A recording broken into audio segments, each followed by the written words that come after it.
Hey ladies, it's me Nakia from Sister Sofa. Coming to you guys with a brief update. Well, it probably won't be that brief. Um, and excuse me if you hear some noise in the background. My puppies are wrestling. They've been at it for like the past 2 hours and they have to do it like right by me. Oh, they're taking a water break. But yeah, just to prepare you. Um, so feeling pretty defeated today. You have to excuse me if I get emotional. Um, I went to the emergency room because I was experiencing some light bleeding and cramping, and pretty much um, the baby had implanted itself in my right fallopian tube, which wasn't even a fear of mine because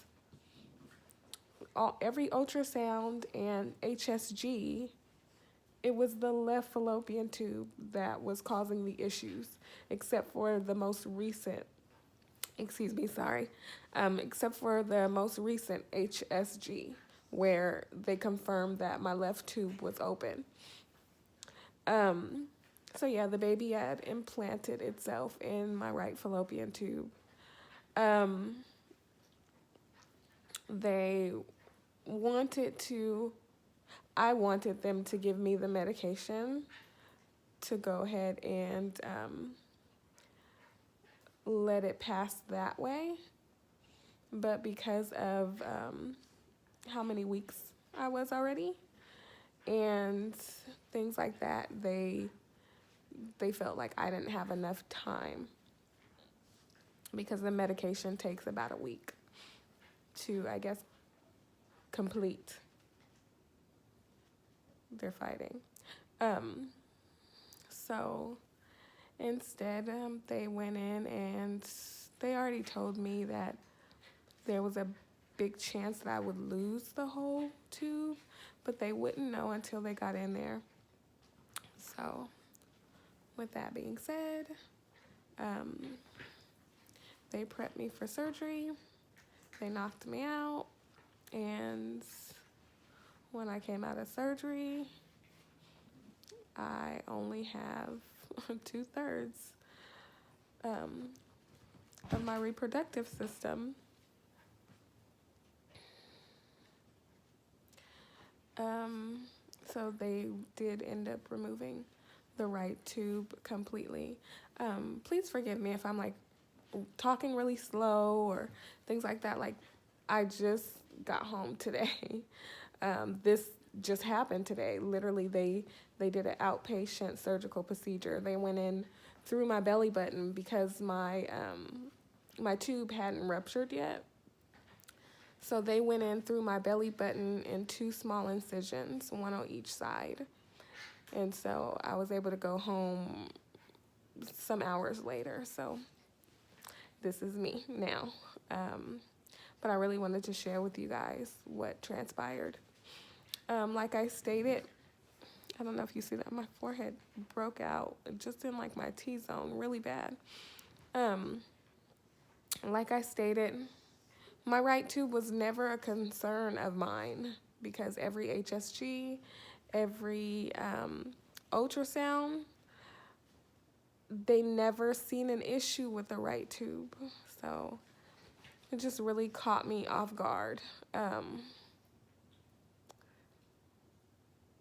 But, I know that I'm super emotional, because we were just ecstatic. We were all over the moon, like my parents, his parents, our siblings, our kids, like everyone was just over the moon.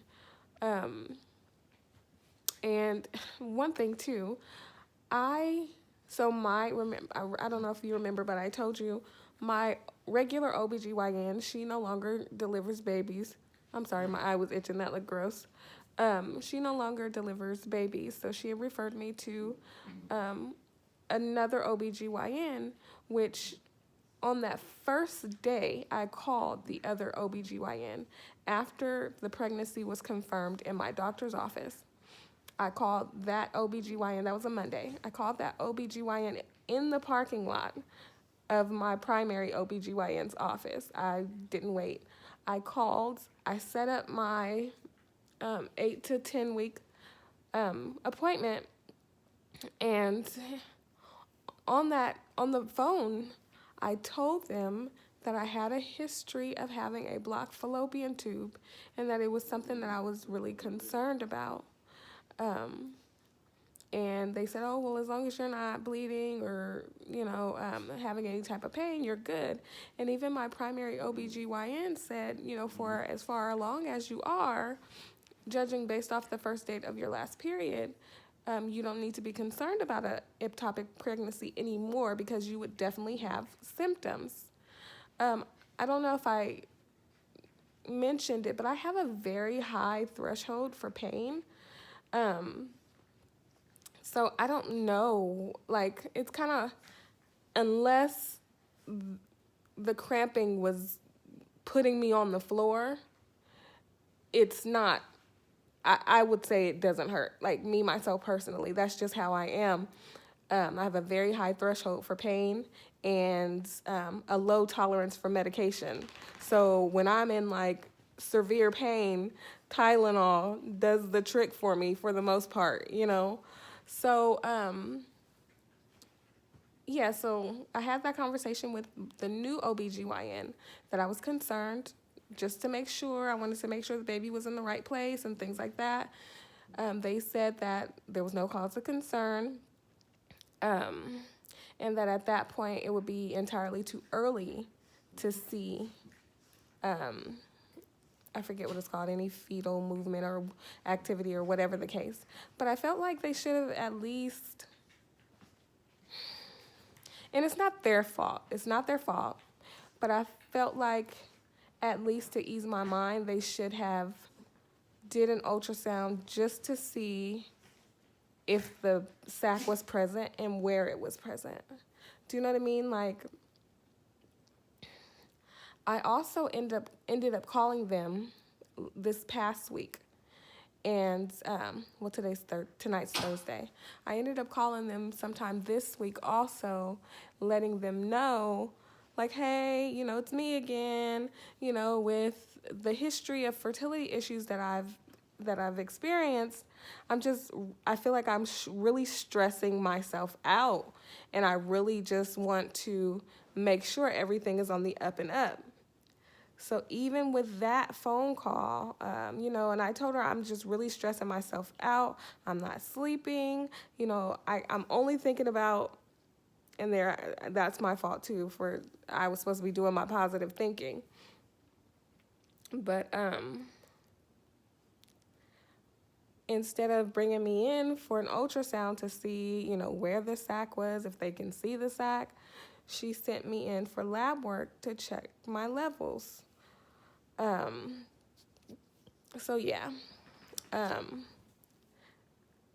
Was it yesterday morning? So Wednesday morning, I got up and I was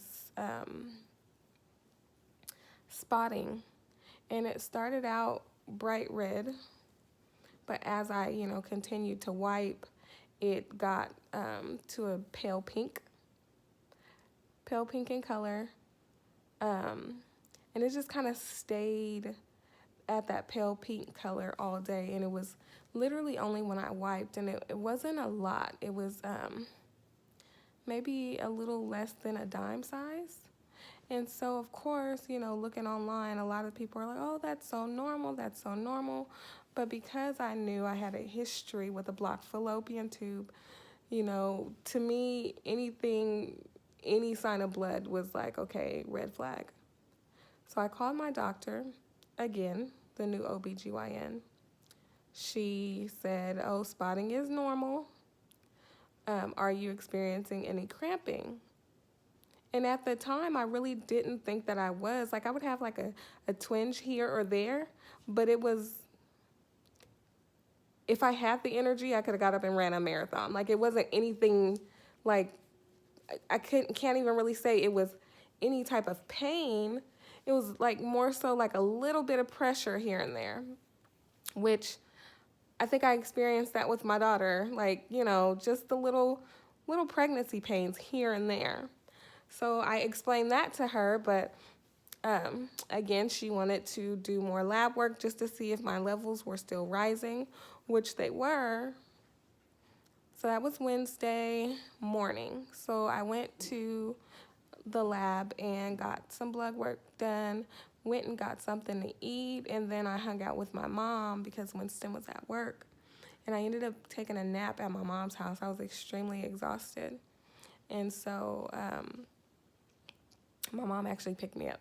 So my mom dropped me off at home after Winston got off work. And I just laid down for a long time. And around like around 7 p.m., just something, like, it wasn't even a pain or anything like that. It's just something wasn't sitting right. And a lot of times women, we have to trust our intuition. Just something was not sitting right for me. Like, I wasn't, how do you say, I wasn't able to convince myself that I was okay and that everything was okay. So, Winston goes to bed pretty early. He actually gets up at 3:30 to go to work. And so after he had kind of dozed off to sleep for the night, I got up and I drove myself to the emergency room, thinking that, oh, I'll be back before he even wakes up. Like, I didn't want to get him worked up if I was just overreacting, because we had kind of already been both under a lot of stress, when I told him about the spotting and this, that, and the other. So I really didn't want to get him worked up, and he just started his new job. It'll be 2 weeks ago. Yeah, exactly 2 weeks ago. So, me leaving out the door, going to the emergency room. I didn't know how long we were going to be there. And brand new job. He has a really great job, and he's brand spanking new. I didn't want to jeopardize that in any way. And I know if I would have woke him up, he was going to go with me. So I snuck out, went to the emergency room. I want to say I finally got called back the first time, like around 10:30. They did blood work, urine sample, a pelvic exam. Then they ordered an ultrasound, exterior and interior as well. I say interior ultrasounds. I think it's like transvaginal ultrasound. I don't know the terminology. I am so played when it comes to that. But of course, the ultrasound technician couldn't tell me anything. And she kept asking me, have you seen your doctor yet? Has your OB done an ultrasound for you yet? And I said, no, I was trying to get her to, but she just kept saying, no, it's too early to see anything. So, so after my ultrasound, she had me go back out to the waiting room and wait for the doctor to get the results. And then they were going to bring me back to talk to me. So I waited in the waiting room, and one of the people from the front desk walks me back to this room, and they tell me to undress from the pants down, from the waist down again, and put this gown on. And this time it was like a room. So I'm just like, it wasn't like the regular emergency room. Like, it was a room with a door in my own bed, So I'm just like, okay, what is going on?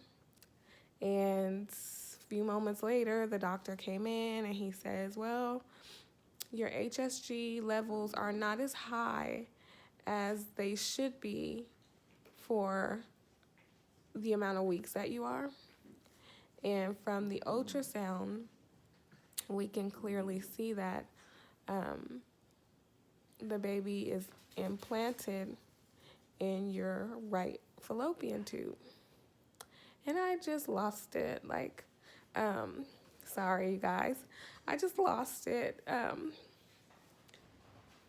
Like I said, the right fallopian tube was never even a concern of mine. It was the left one. And he goes, your OBGYN, I contacted her, and she's saying for the amount of weeks that you are and the fact that they did more blood work, the fact that something in your blood level dropped, they want to do the surgical procedure versus the medication because, they have that medication. I think it's like a week-long process, They treat it kind of like chemo.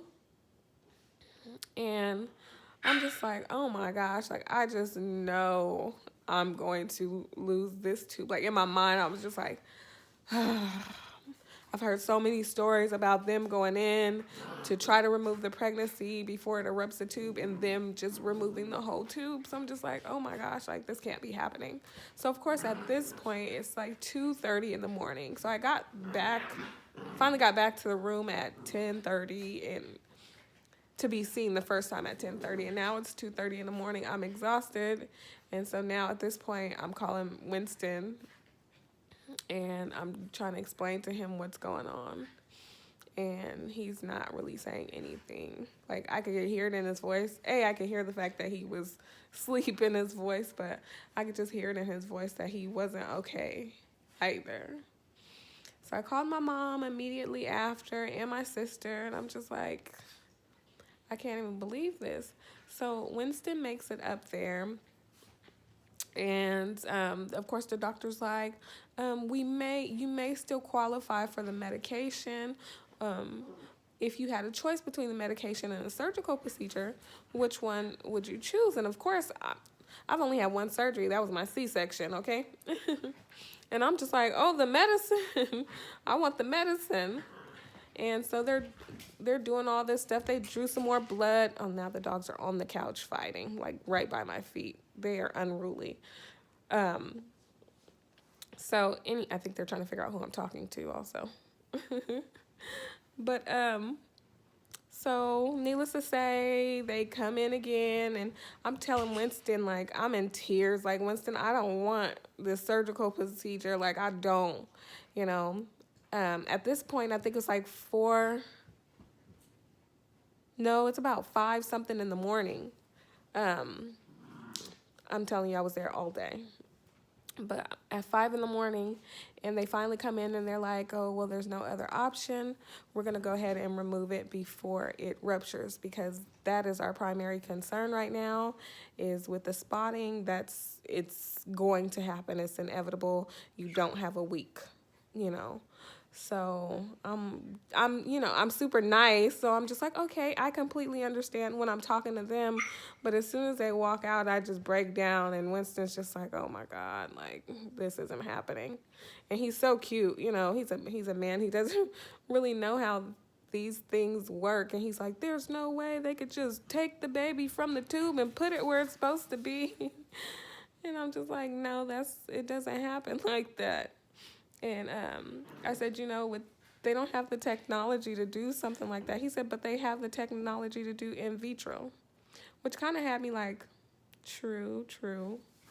So then I was like, well, maybe it's an implantation thing. Since the baby's already implanted, they don't know if it's going to attach again, whatever, And he's like, well, they can at least try.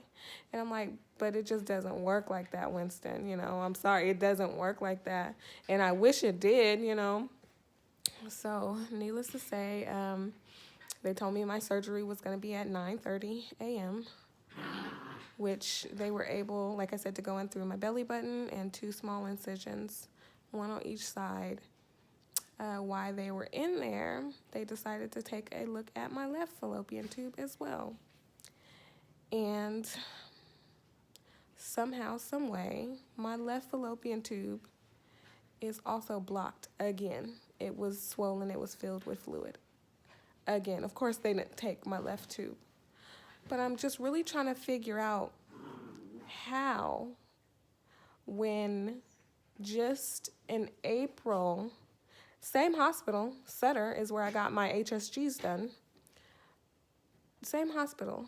In April, my HSG, my left tube was open. And like I said, there was never any issue with my right tube. It was always spilling out just immediately with my right tube. And my left tube, in April, finally, after she had me lay on my side, and it started spilling out. The dye started spilling out on my left side as well.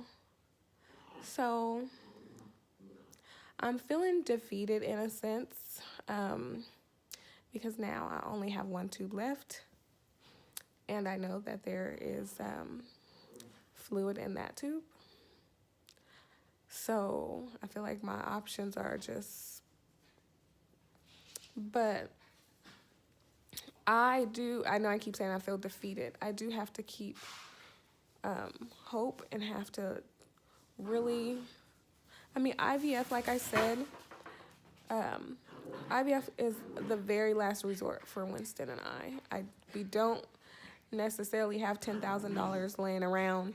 And even if we were to come up with the $10,000, well, actually, we wouldn't have to come up with the $10,000. My insurance policy, because I work for an insurance company, we do have fertility services available to us. And I think the max for our fertility services is $6,000 a year. So that would mean we would have to come up with $4,000, which isn't as bad. But I think,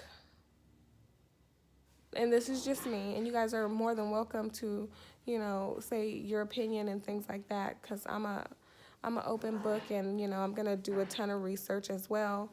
I think that,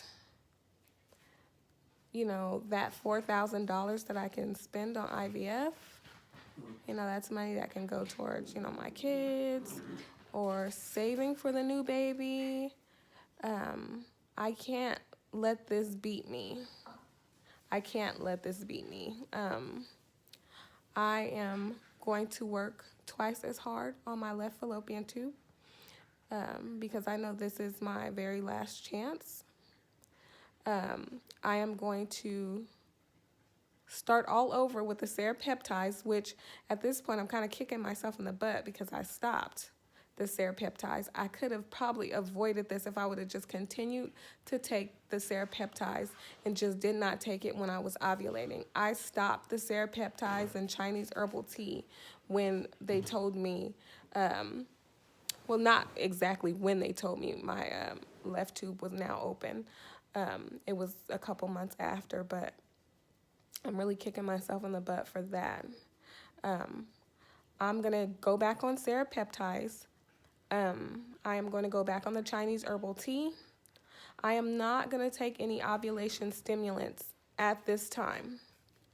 I am solely going to focus on unblocking my tubes because I do not want a repeat of what just happened. So I am not going to try to conceive for quite some time.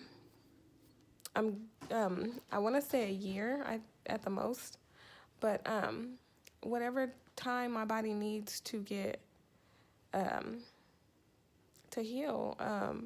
I think maybe in about 7 months I'll go again for a HSG to see how that left tube is looking. There's also something called Radiant Wonder, a website called Radiant Wonder. I think I'm going to look into that also. They have something called ClearFlow. It's supposed to help with blocked fallopian tubes. I've seen a lot of success stories, of course, on their website in regards to it. It's about $50 a bottle, and I believe it's like 160 or 190 capsules per bottle. I'm gonna hit it hard and really battle this thing. I don't, my parents, like everybody was just ecstatic. I didn't tell you, I lost my brother this time last year.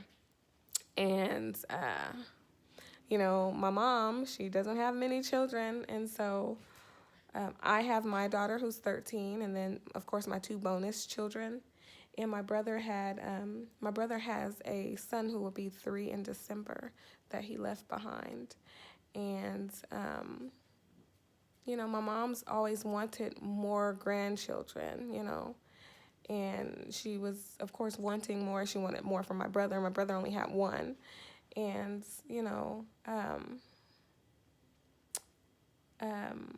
me and my cousin are really close, and she is unable to have children.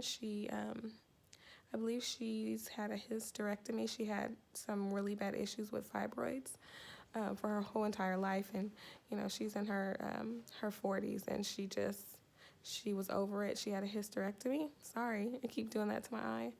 And her and I are really close, and she, of course, was going to be the godmother of my baby. So I just feel like, not just for me. I need this for my mom. I need this for my cousin. And of course, I want this for me. I definitely want this for me too. But, so many people who were looking forward to Baby K is what I was calling Baby K nickname, and I'm really going to hit it hard, you guys. I will probably touch base with you. I'm going to talk to my OBGYN. I do have to call her tomorrow. And then I'm going to talk to a herbalist. And I'm mainly going to talk to my OBGYN because I want to see how soon can I start taking these different supplements. And I'm thinking I want to take them sooner than later if she gives me that clearance, because I just had a surgical procedure done. There's a chance of more scar tissue. So I kind of want to, before it even starts to heal, I want to get on top of it, So, yeah, ladies, I do appreciate all the well wishes and kind words you guys expressed towards me, and the congratulations. Trying my best not to really feel down, but I'm pretty sure you guys all know how I'm feeling right now. And I just realized every time you guys see me, my hair gets worse and worse. Oh my gosh. But I was laying in a hospital bed from 10:30 at night to about 4 something this evening. But yeah. Well, guys, let me know what's going on with your journeys and things that you've tried that you've seen that I have not tried. Any updates on pregnancies? I would love to celebrate and send my congratulations. I'm not going to be defeated by this. I know I said I feel defeated, but I'm not going to be defeated by this. Ultimately, I am going to conceive at least one more child. One more, and then I will be fulfilled. And I'm not going to let anything get in my way. If I am unsuccessful with unblocking the left fallopian tube, then I will go ahead and do IVF. But I'm going to try that, and I'm going to stay positive in my thoughts and believe that is going to work. I was talking to Winston, and I really had to kind of check myself, or he kind of checked me, because I feel like I was blaming myself because, I prayed for this baby. I worked so hard for this baby, and then I finally got my positive pregnancy test, and of course, I was ecstatic. But then, of course, a lot of pregnancy symptoms. I was back pain every night, can't sleep, night sweats, not having an appetite, just feeling nauseous. I feel like I started to complain. And there was moments where I felt like I was complaining, and I did say to myself, but it's okay. I asked for this, I would say, oh my gosh, my back is hurting so bad. I'd be like, but it's okay. I asked for this, this is what I want. And I don't know. I really kind of felt like maybe I should have been more thankful. Um, I don't know. Winston said I can't really call it complaining because I was just stating that, something wasn't feeling right or something was hurting or, things like that. But I was thankful. Um, okay, so I was thankful. But yeah, guys, I'm trying to stay positive. So, um, you know, all comments are welcome. I mean, if you have a different opinion than my own, that's fine. You can feel free to share your opinion. I don't mind one bit. Um, don't mind one bit. But you guys enjoy your night, and I will update you guys on anything new that I incorporate. I know for sure the Clear Flow. I'm going to incorporate the Clear Flow. Go back to Chinese herbal tea. Go back to Serapeptize. I'm not going to do the Clomid. I am going to do the Yoni steams. I'm not going to do the fertility tea. I'm not going to do the royal jelly because all those are ovulation stimulants. And I want to make sure that tube is open before I conceive. I want to make sure that tube is wide open. You guys enjoy your night, and thanks for watching. Bye.